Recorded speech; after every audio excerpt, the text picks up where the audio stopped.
Tapos ito yung harap syempre, you know. So yan, wattmeter. Ito yung voltage, ang kanyang capacity, kanyang ano is kaya niyang patakbuhin is 0 volts to 60 volts. At meron siyang current na 100 ampere. So para masagot mo yan, 100 ampere times mo sa 60 volts o 60 volts times mo sa magnetic number equivalent to watts. Ganun karami yung yung equivalent nun, yun yung lalabas na ano niya na kanyang solar panel. So kukumputin natin kung ilan na wattage yung pwede niyang gamitin. Siyempre pwede niyang gamitin yung ano 60 times mas 100 ampere, 6,000 watts. Kung ayon dito sa ano 60 times mo sa is 100 ampere, 6,000 watts sa 60 volts ha. Pero kung kukunin natin naman sa 12 volts, kasi 12 volts tayo, is 1,200. So malaki na yan, 1,200. Sakto-sakto na siya. So yun. So testing na natin kung gagana ba to. Ha?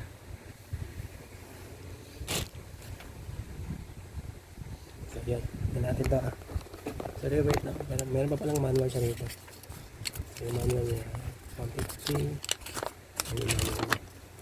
Siyempre dahil sa magaling tayo at alam na natin kung paano ang mga ano at mahasan tayo eh. Kaya hindi tayo kuha ng ano, ng babasa dyan. Ito yung source, dito natin nalagay yung supply at ito yung load. Ito yung source ulit. Ito yung load. Dito manggagaling yung kanyang panel at ito pupunta dito sa solar controller. Tara.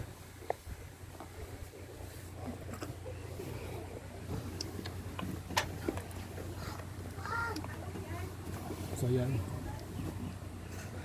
Balit yung ito yung ating ito yung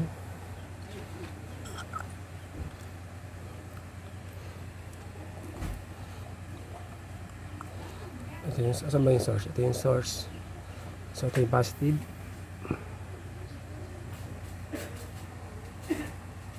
Ito yung negative.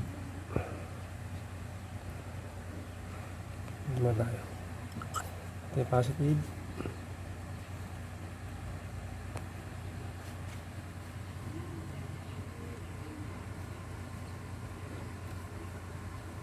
Ito yung negative. So yun. Yan. Okay. Pag-iulin natin. Yan. So yan. So, ito yung negative. Ito yung positive. Nanggaling sa controller. Yan.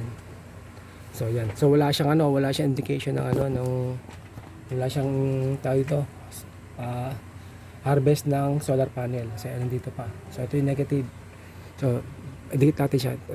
Pakita mo rin. Yan. So yan. Yan. Tapos dikit na natin. So kung makikita nyo, wala siyang panel, di ba? So play natin negative. Yun. Yun, nagsusupply siya. So ang nakuha niya is you know, kung nakita nyo,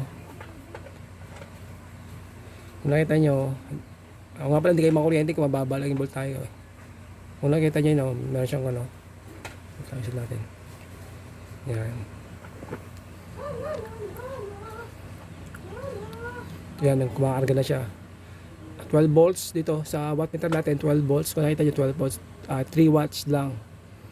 2.7, 3 watts na naglalaro. Tapos ang amperahe niya is 0.22.